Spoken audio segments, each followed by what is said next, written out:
एकादशी के दिन जब आप जल शंकर को चढ़ाने तो रोज ही जाते हैं। जब एकादशी का दिन रहे और शंकर जी के मंदिर में आप जल समर्पित करें तो 3 बार मुख से स्वधा स्वधा स्वधा या स्वधा स्तोत्र का पाठ, जिसमें 12 श्लोक 2-4 हैं। पैसा तो आ रहा है पर घर में टिक नहीं रहा। डॉक्टर में, पुलिस में, एक्सीडेंट आदि में, कहीं गलत जगह पर, व्यसन में अगर पैसा जा रहा है, जुए में, मांसाहार, मदिरा पान, या कहीं आया पैसा आने में कमी नहीं, आ रहा है पर टिक नहीं रहा, रुक नहीं रहा।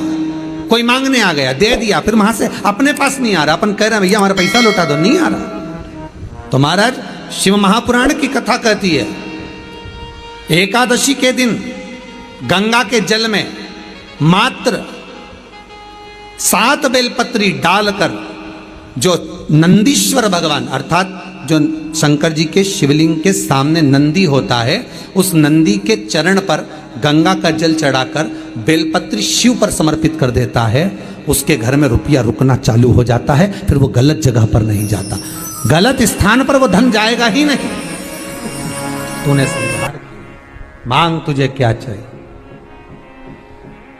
एकादशी ने भगवान विष्णु से कहा, नाथ प्रभु वर दे दो, मृत्यु लोक में जो मनुष्य मेरा व्रत करेगा, चाहे जलचर, थलचर, वायुचर या सांसारिक मनुष्य, मेरा अगर एकादशी का व्रत करेगा, प्रभु उसके यहाँ धन धान्य वैभव सुख संपदा बढ़ेगी और उस जीवात्मा को नरक नहीं भोगना पड़ेगा, सीधे वैकुंठ का उसको वास मिलेगा। जब जीव आत्मा को लेकर चला जाएगा, यम के दूत जब बंदी बनाकर ले जा रहे होंगे उस जीवात्मा को, जिसके प्राण छूटे होंगे, यम के दूत जब बंदी बनाकर ले जा रहे होंगे, तब मुझे वर दो कि मैं इसका हाथ पकड़कर बेतन्नी से पार उतार कर सारे नरकों से निकालती हुई आपके धाम में लेकर आऊं। भगवान ने वर दे दिया, तथास्तु। हे एकादशी सुनो, मृत्यु लोक का मनुष्य अन्न का त्याग कर कर, क्योंकि अन्न में एकादशी के दिन पाप पुरुष रहता है, अन्न का त्याग कर कर एकादशी के दिन जो मनुष्य तुम्हारा व्रत धारण करेगा, उस व्रत को करेगा और उस व्रत को धारण करेगा, उसकी मनोकामना पूर्ण होकर वो मेरे ही धाम को जाएगा। ये तो हुआ एकादशी के जन्म की कथा।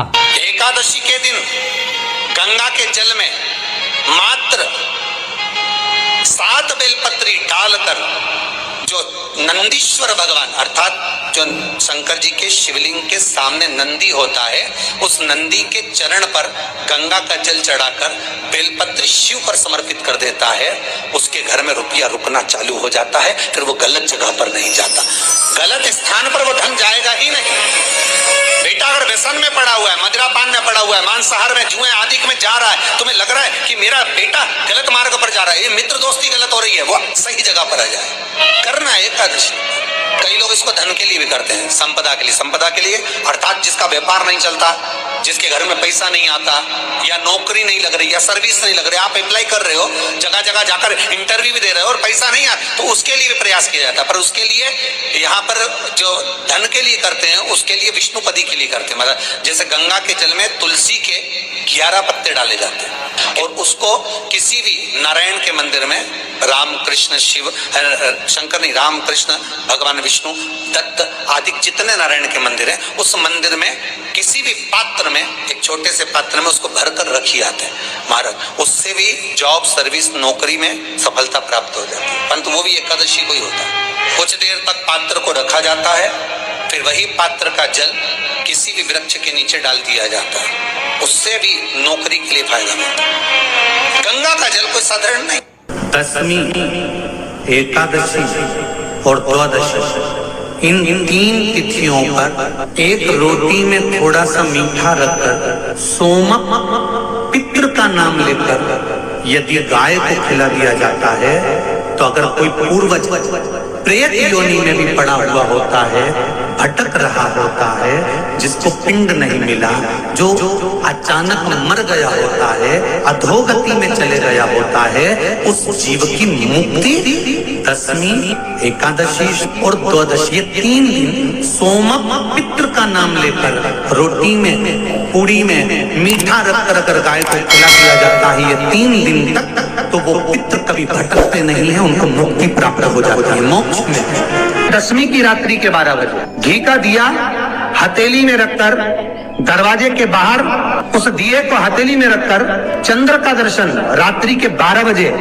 दिए की लो में चंद्र का दर्शन करते हैं, उससे ज्योत प्रबल होती है हमारे। या तो होगा वो नौमी की रात्रि 12 बजे या दशमी की रात्रि की 12 बजे चंद्र का दर्शन, दीप घी का हाथ में जलाकर, नाम गोत्र अपना बोलकर, नरसिंह भगवान का स्मरण कर कर, ज्योति में चंद्र का स्मरण कर कर दर्शन किया जाता है। नेत्र कमजोर हो तो 3 या 4 दिन में ज्योतियों का क्रम बढ़ना प्रारंभ होता है। वैसे तो 15 दिन का लिखा है, पर शिव महापुराण कहती है 3-4 दिन का क्रम बहुत होता है, बढ़ता जाता है। केवल दशमी, चाहे उजाला की हो चाहे अंधेरे की। कौन से महादेव का नाम लेना है? श्रम्भेश्वर महादेव।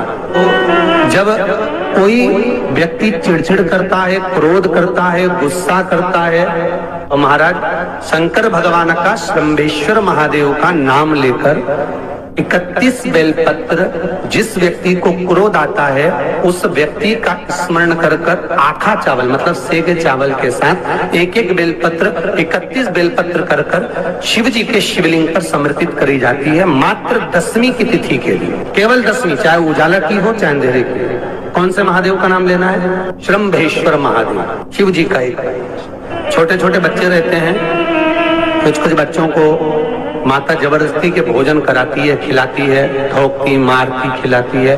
कुछ बच्चे ऐसे रहते हैं वो कुछ खा ही नहीं पाते, मुख में दो और वॉमिटिंग कर देते हैं, उल्टी कर देते हैं। ऐसे बच्चों के लिए या जिस व्यक्ति को भोजन पचता नहीं और उधर में एसिडिटी रहती हो और जलन टाइप की होती हो, उसके लिए भी श्रम्भेश्वर महादेव का स्मरण है। सुंदर व्याख्यान वर्णन किया है। श्रम्भेश्वर महादेव के ठीक सामने अर्थात भगवान शंकर के किसी भी शिवलिंग के सामने एक तांबे के लोटे में जल रख लीजिए और जल के अंदर 3 बेलपत्र डाल दीजिए, एक पीपल का पत्ता डाल दीजिए, शमी के 11 पत्ते कलश को छुआकर शंकर भगवान के शिवलिंग पर श्रम्भेश्वर महादेव के नाम से चढ़ा दीजिए। उस जल को उठाकर ले आइए, 1 रात्रि तक घर के अंदर रखना है।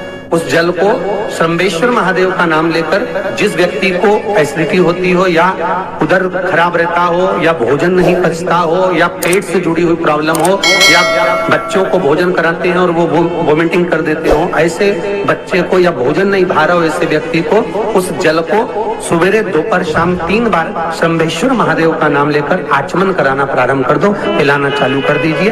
3 या 4 दिन पिलाओगे, अपने आप उधर में भी आनंद रहेगा, बच्चा भोजन करना भी प्रारंभ कर देगा। श्रम्भेश्वर महादेव।